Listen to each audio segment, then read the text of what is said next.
कोई कंपनी ऐसी भी हो सकती है क्या जिसके प्रोडक्ट्स का इस्तेमाल दुनिया की आधी आबादी लगभग हर दिन करती हो?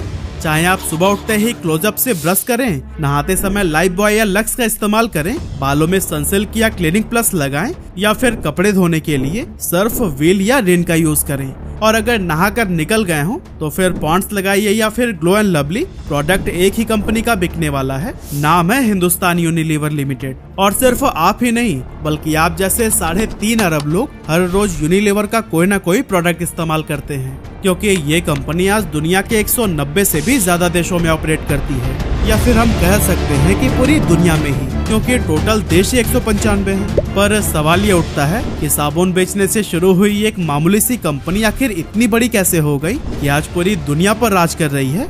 नाम से स्वदेशी लगने वाली यह कंपनी क्या वाकई में इंडियन है, या फिर इसकी सच्चाई कुछ और ही है? और सबसे जरूरी बात, इस मुकाम तक पहुंचने के लिए HUL को क्या क्या स्ट्रगल्स और लीगल बैटल्स फेस करने पड़े हैं, सब कुछ हम बहुत डिटेल में जानने वाले हैं आज के इस वीडियो में।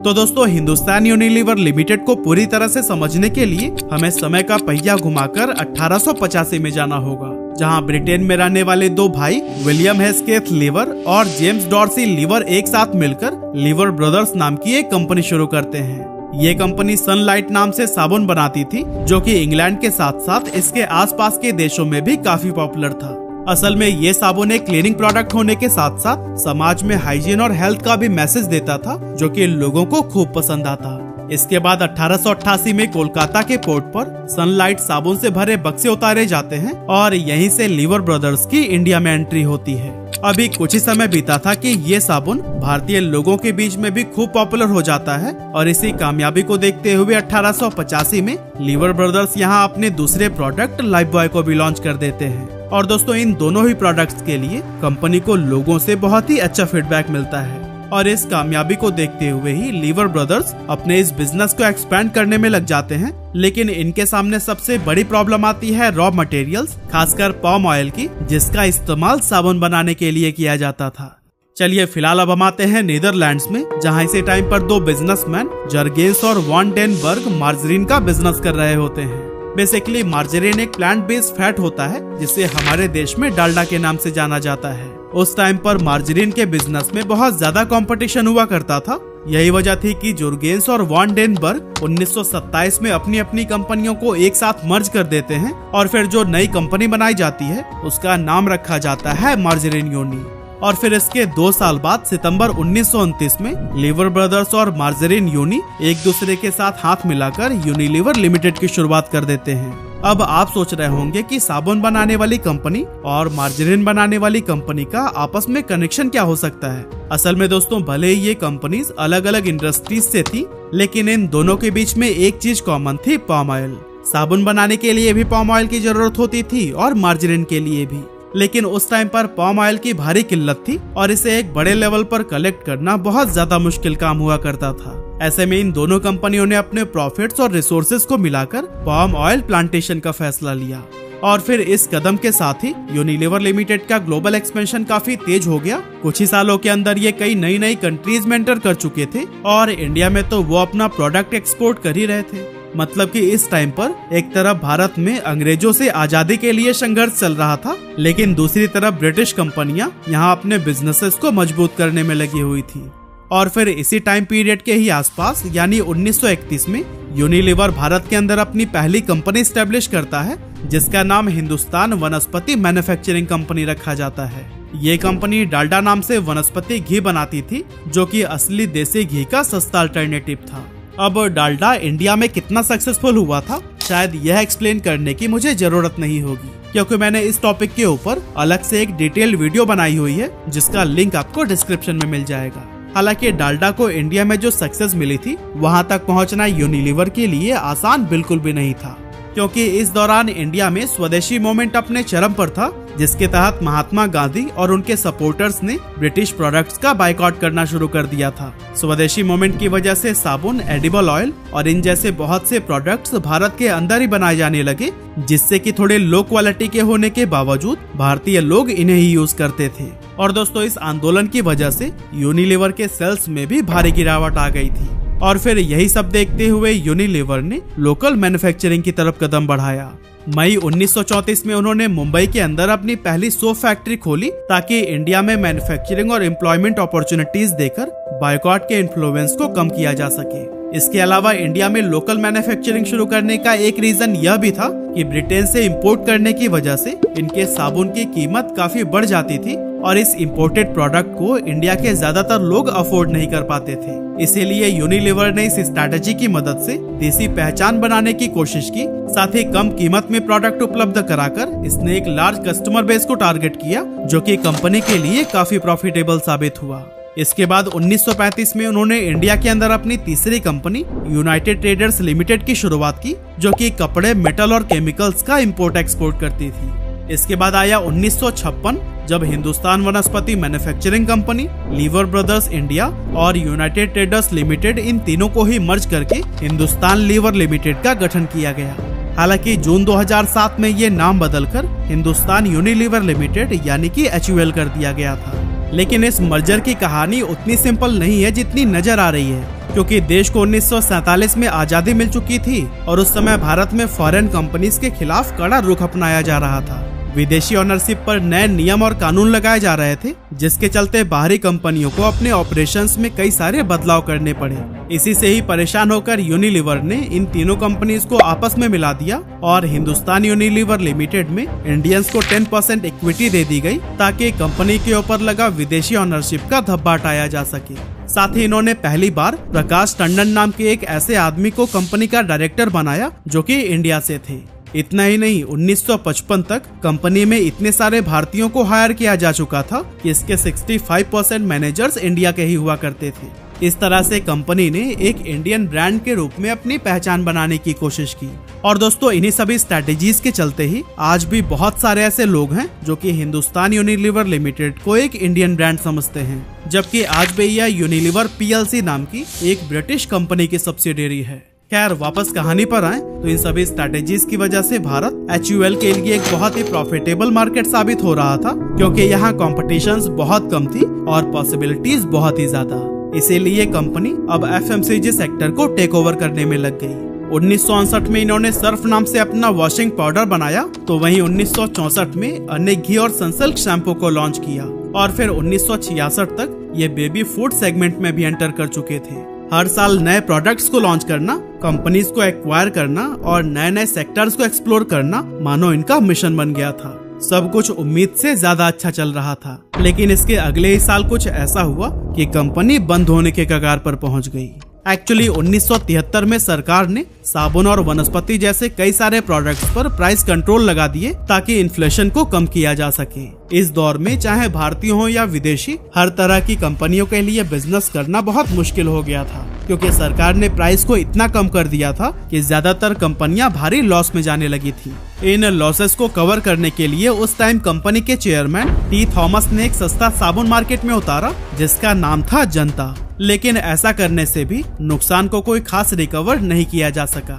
लकीली कुछ समय बाद इंडियन गवर्नमेंट ने इस प्राइस कंट्रोल को खुद ही हटा दिया, जो कि HUL के लिए एक बहुत बड़ी राहत साबित हुई, क्योंकि टी थॉमस का कहना था कि अगर ये प्राइस कंट्रोल कुछ और समय तक चलता तो HUL को भारत से एग्जिट लेना पड़ सकता था। खैर, इस प्रॉब्लम से तो वो निकल गए, लेकिन इसके बाद कुछ ऐसा हुआ जिसने कंपनी को और भी बड़ी प्रॉब्लम में डाल दिया। असल में 70s के दौरान सरकार ने एक पॉलिसी बनाई थी कि मल्टीनेशनल कंपनीज को अपना मेजॉरिटी स्टेक यानी कि 51% से ज्यादा ओनरशिप भारतीयों के लिए छोड़नी होगी। यही वो पॉलिसी थी जिसकी वजह से कई बड़ी कंपनियां जैसे कोका कोला और शेल ने भारत से अपना बिजनेस हटा लिया था। लेकिन हिंदुस्तान यूनिलीवर अपने इस बसे बसाए साम्राज्य को छोड़कर नहीं जाना चाहता था। इसीलिए उन्होंने किसी तरह से सरकार को कन्विंस कर लिया कि उनकी 51% की ओनरशिप उन्हीं के पास ही रहने दे। लेकिन सवाल तो ये है ना कि आखिर ये चमत्कार हुआ कैसे।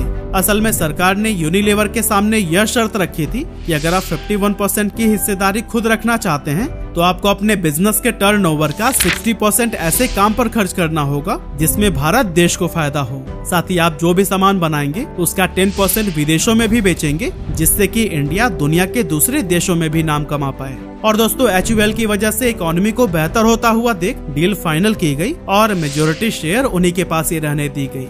इसके बाद 1972 से 1986 के बीच यूनिलीवर ने लिप्टन, ब्रुक बॉन्ड और पॉन्ड्स जैसी कंपनीज को एक्वायर करके अपने ग्रुप में शामिल कर लिया था।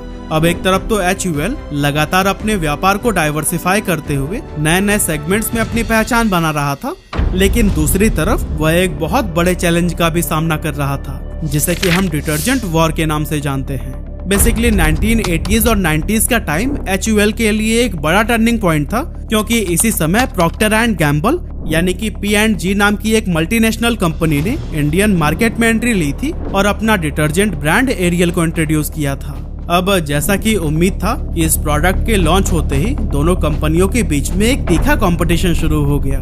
सर्फ और एरियल के मार्केटिंग कैंपेन्स भी बहुत एग्रेसिव थे और दोनों इसके जरिए अपने आप को अच्छा साबित करने में लगे हुए थे। लेकिन इसी जंग में उलझकर उन्होंने यह ध्यान नहीं दिया कि इंडिया के एक local brand Nirma washing powder ने मेजॉरिटी ऑफ इंडियंस को अपनी तरफ अट्रैक्ट कर लिया था। निरमा को चुनौती देने के लिए 1985 में HUL ने व्हील नाम का एक डिटर्जेंट लॉन्च किया, जिसका प्राइस बहुत ही कम रखा गया था। इसके साथ ही HUL ने एग्रेसिव मार्केटिंग कैंपेन्स भी चलाए, जिसमें रूरल और अर्बन एरियाज दोनों को टारगेट किया गया। इन्होंने व्हील को स्किन फ्रेंडली डिटर्जेंट के रूप में प्रमोट किया, जो कि उस टाइम पर इंडिया में एक नया और अट्रैक्टिव कॉन्सेप्ट था। इस कैंपेन का नतीजा ये हुआ कि HUL ने व्हील से काफी अच्छा खासा प्रॉफिट कमाया और फिर मार्केट में अपनी जगह मजबूत कर ली। और दोस्तों, इसी तरह के अप्स एंड डाउन्स के साथ कंपनी अपनी पोजीशन बनाने में लगी ही हुई थी। तभी 1991 में भारत के अंदर इकोनॉमिक लिबरलाइजेशन लेकर आया गया।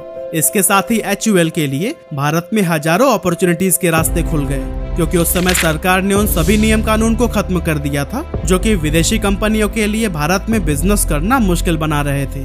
इसका फायदा उठाने के लिए हिंदुस्तान यूनिलीवर ने नए नए बिजनेस एरियाज में अपना एक्सपेंशन और भी तेज कर दिया। एग्जाम्पल के लिए 1993 में इसने टाटा ऑयल मिल्स कंपनी को अपने साथ में मर्ज कर लिया, जो कि अपने पॉपुलर सोप ब्रांड हमाम के लिए जाना जाता था।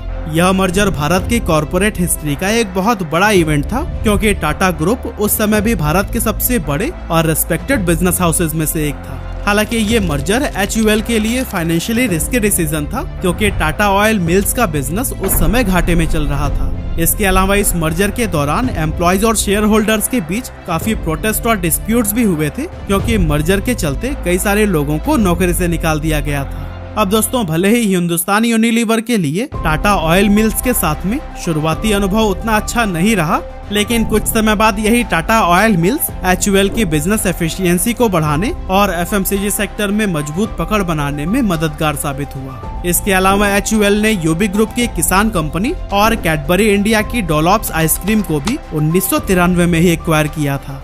इसके बाद आया साल 1996, जब हिंदुस्तान यूनिलीवर और टाटा ग्रुप की लक्मे ने एक साथ मिलकर एक 50-50 ज्वाइंट वेंचर बनाया, जिसे लक्मे यूनिलीवर लिमिटेड का नाम दिया गया। हालांकि यह ज्वाइंट वेंचर सिर्फ 2 सालों तक ही चला, जिसके बाद से 1998 में टाटा ने अपने 50% हिस्सेदारी भी HUL को ही सौंप दी, ताकि वो अपने कोर बिजनेसेस यानी कि स्टील और मोटर्स पर फोकस कर सके। 90s के दौरान HUL ने खूब तरक्की देखी और बहुत ही तेजी से अपनी मार्केट शेयर को इंक्रीज करते गए। लेकिन फिर 2001 में कुछ ऐसा हुआ कि कंपनी की रेप्यूटेशन काफी ज्यादा खराब होने लगी और HUL एक बहुत बड़े लीगल बैटल में फंस गया।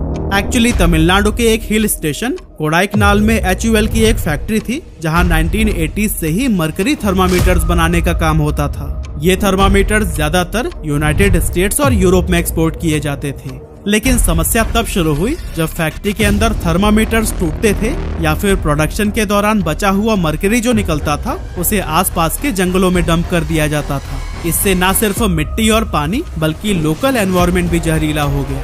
यहाँ तक कि मरकरी वेपर्स भी फैक्ट्री के आसपास के वातावरण में फैलने लगे और सीधे इंसानों और जानवरों के कांटेक्ट में आ गए। इसके चलते वहाँ की लोकल कम्युनिटीज अलग अलग बीमारियों की चपेट में आने लगी, लोगों को सांस लेने में दिक्कत होने लगी, साथ ही किडनी और लिवर से संबंधित प्रॉब्लम्स का भी उन्हें सामना करना पड़ा। यहाँ तक कि जो बच्चे नए नए पैदा हो रहे थे उन पर भी इस पोल्यूशन का असर दिखने लगा था। लेकिन सबसे ज्यादा नुकसान तो उन लोगों को हुआ जो कि इस फैक्ट्री में काम कर रहे थे। इन वर्कर्स को मरकरी पॉइजनिंग की वजह से न्यूरोलॉजिकल डैमेज हुए, जिससे उनकी मेमोरी, सोचने की क्षमता और शरीर का बैलेंस खराब हो गया। ये सारी समस्या जब और भी ज्यादा बढ़ने लगी तो फिर लोगों ने 2001 में HUL के खिलाफ प्रोटेस्ट करना शुरू कर दिया और फिर इस कंपनी पर इतना दबाव बनाया गया कि उन्हें अपनी फैक्ट्री बंद ही करनी पड़ गई।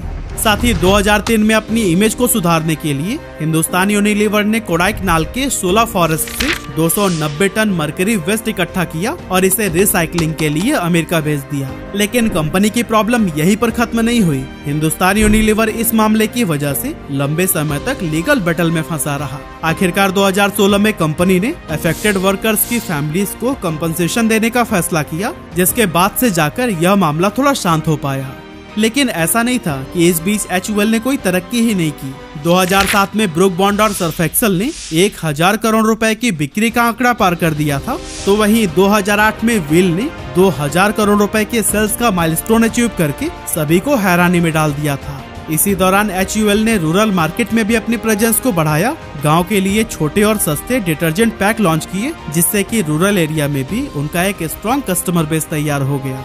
अब दोस्तों, इस समय तक हिंदुस्तान यूनिलीवर इंडिया की FMCG इंडस्ट्री में लीडिंग पोजीशन एंजॉय कर रही थी, लेकिन तभी एक बार फिर यह कंपनी लोगों के निशाने पर आ गया और एक बड़ी कंट्रोवर्सी में फंस गया। मामला था फेयर एंड लवली का, जो कि देश की सबसे ज्यादा बिकने वाली फेयरनेस क्रीम थी।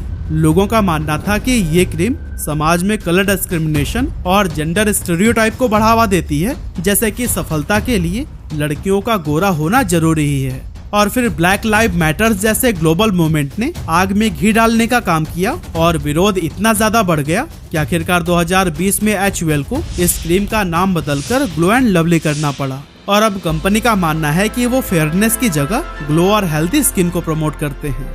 इसी साल यानी कि 2020 में ही HUL ने GSK कंज्यूमर हेल्थ केयर को अपने साथ मर्ज कर लिया और इस मर्जर के चलते ही हॉर्लिक्स और बूस्ट भी हिंदुस्तान यूनिलीवर का हिस्सा बन गए। और दोस्तों, इन्हीं सभी एक्विजिशंस और मर्जर्स का ही नतीजा है कि फाइनेंशियल ईयर 2023-24 में हिंदुस्तान यूनिलीवर का टर्नओवर करीब 60,000 करोड़ रुपए के मार्क को छू गया था और सितंबर 2024 तक इसका मार्केट कैप भी 7 ट्रिलियन रुपीस से ज्यादा हो चुका है, जो कि इसे दुनिया की सबसे वैल्यूएबल कंपनीज में से एक बनाता है। आज अपने quality products, strong customer relationship और सोशल रिस्पॉन्सिबिलिटीज के जरिए हिंदुस्तान यूनिलीवर हर घर में अपनी जगह बना चुका है।